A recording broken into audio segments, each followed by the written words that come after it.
บ่าวหยับมาแต่ปากเซ่บ่แม่นแหละไปเข้าห้องหม้อคือกันเนาะแม่นกราบทักทายสบายดีแล้วก็สวัสดีพ่อแม่พี่น้อง FC เบิร์ดสุขูสุคนแล้วก็ยินดีต้อนรับเข้าสู่ซองบ่าวเปลือกสำหรับตอนนี้เราก็ลุกจากบ่นอนสีเมียนเครื่องเม็ดคองสิกลับบ้านพี่น้องเอ้ยเพราะว่าบ่ได้เฮ็ดเปียกต่อบ่ได้ทำงานต่อว่าพ่อแม่อยู่ทางบ้านบ่สบายนี่สิออกเมื่อแต่เช้าๆทุกคนแต่บ่ฮู้ว่าการเดินทางมื้อนี้จะสิฮอดบ้านหรือบ่ก็ยังบ่ทันฮู้อาจจะสิบ่ฮอดคันเมื่อบ่ฮอดก็อาจจะสิได้นอนต่อตามทางนี่แหละไปทุกคนมาเบิ่งบรรยากาศว่าสีเมื่อเป็นจะได้การเดินทางสิฮอดบ้านหรือบ่ยังบ่ทันฮู้พี่น้องเอ้ยเดี๋ยวไปติดตามเบิ่งนำกันเพราะว่าเครื่องก็หลายนี่ผมพกยังขี่รถจักรคนก็คือ3คนครับลูกจะสิรอดหรือบ่มื้อนี้ย่านแต่บ่รอดพี่น้อยเมียนเครื่องเมียนคองเกี่ยงกับเนื้อพี่น้องเอ้ยเครื่องลายแต่เฮาเอารถจักรมาอาจจะสิเอาเมื่อบ่ได้เอาเมื่อบ่เบิดแนวอย่างก็จะแตกลำบากพี่น้องเอ้ย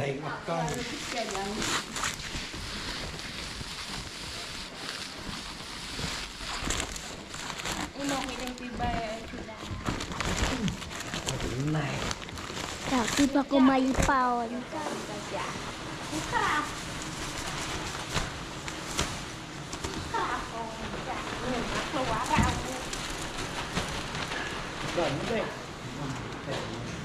ที่ก็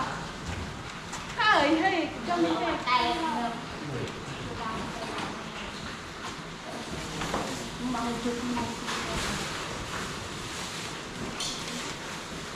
นี่เลยรถเต็มคนอีก3คนกับเครื่องตัวนี้จะสิมัดมงใดตัวนี้จับเอาคน3คนยากพี่น้องเอ้ยจะที่ออกเมื่อบ้าน พี่อ้อยไปกาดเต่าตัดโอ้รถถึงแล้วครับ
ซื้อเท่าไร170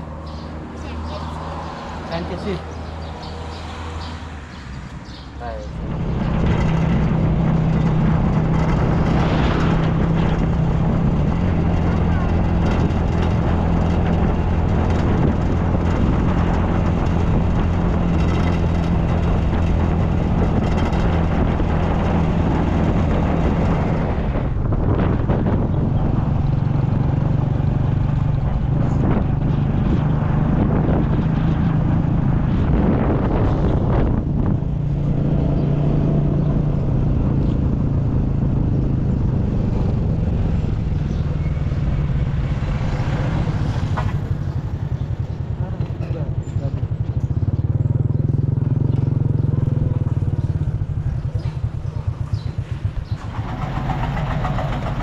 นี้เขาเมื่อฮอดท่าแตงแล้วมันมีเขาเขียนป้ายท่าแตงเซกองสารวัน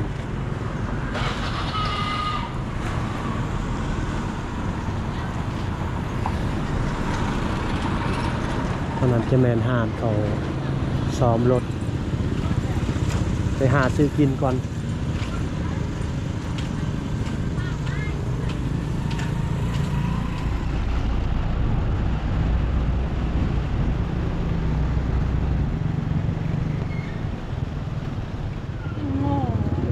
พากันกินข้าววันนี้นะเอ้ย เด็กก็เปาดู10 ผ่าน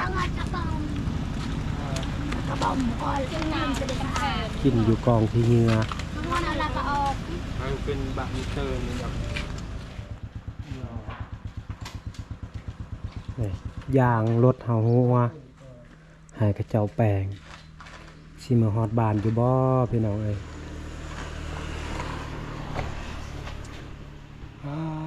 ทุกคนเลยย่างรถทัวร์แล้วพี่น้องเอ้ยลำบากที่สุด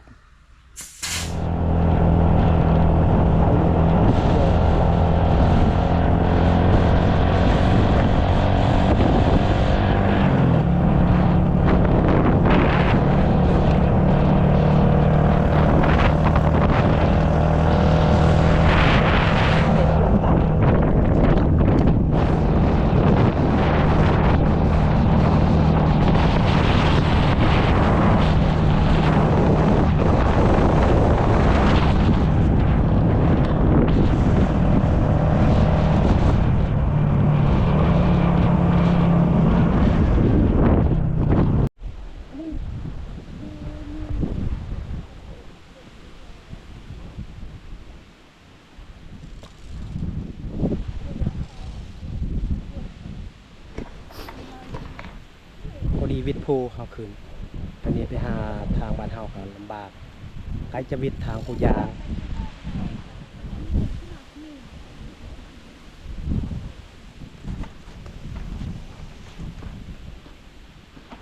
รถเฮาฮ้อนแห้ง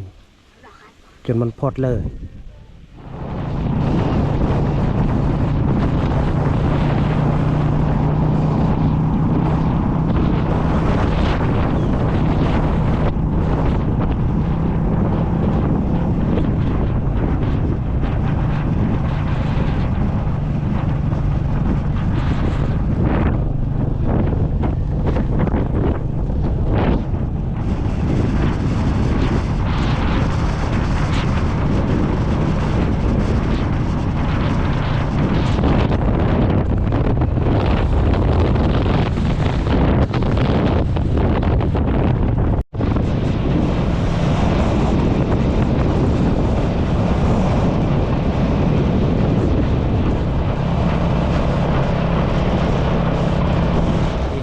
เมืองเก่าพอดีมาเจอบ่าวยับเพิ่นก็ลงไปปินปัวคือกันมาเจอเพิ่นนี่คือบ่าวยับนี่แหละ สบายดี นี่บ่าวยับมาแต่ปากเซ่บ่ แม่นแหละ ไปเข้าห้องหม้อคือกันเนาะ แม่น Ờ, แต่ว่าเจ็บแอวเนี่ยยังบ่เซาคนเลย แม่นเฮาคือกันเพื่อนเอ้ยเฮาก็โทรบอกบ่าวยับเมื่อวานนี้จังได๋เมื่อพร้อมกันเมื่อบ้านนี่แหละพี่น้องเอ้ยจะได้ก็ติดตามนำกันบนนี้ก็มีบ่อนเฮาคามครัวแต่ก็นั้นบนนี้เฮาอันขี่บักไปแต่ว่าช่วงนี้น้ำลงแล้วก็สิคามครัวเอาครัวคนจีน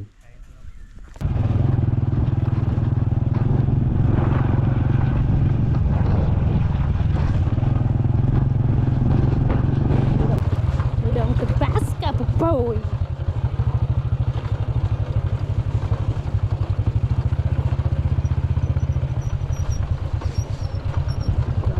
มองเอาเอาโค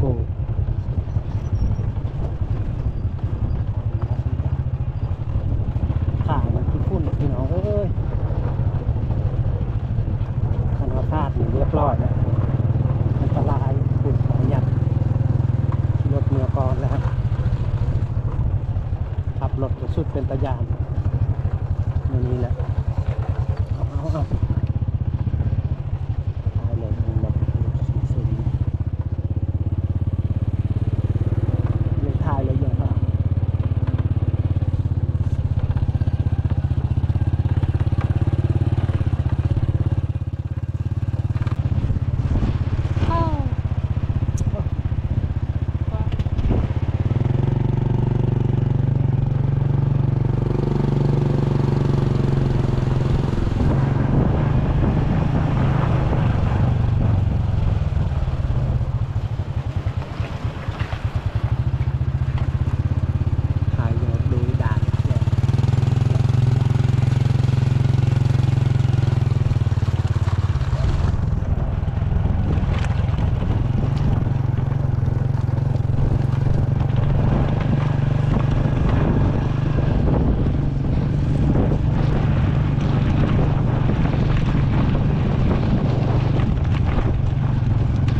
อดเทือนพ่อแม่ก็บ่สบาย ปัญญาเอาไว้เจนี่ เราก็บ่มีหยังฝากหน้าตอนแน่มีแต่ส่ง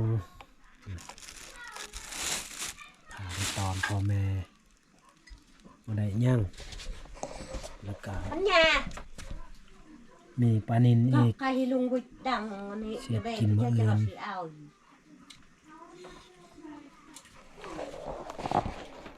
หลังจากนี้ก็สิได้นอนพักผ่อนพี่น้องเอ้ยฮอดเทือนพอดี9 โมงกลางคืน là chị về รถเพ vì là lâu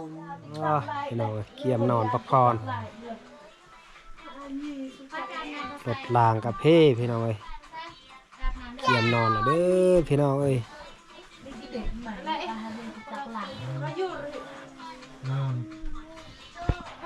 ฮะ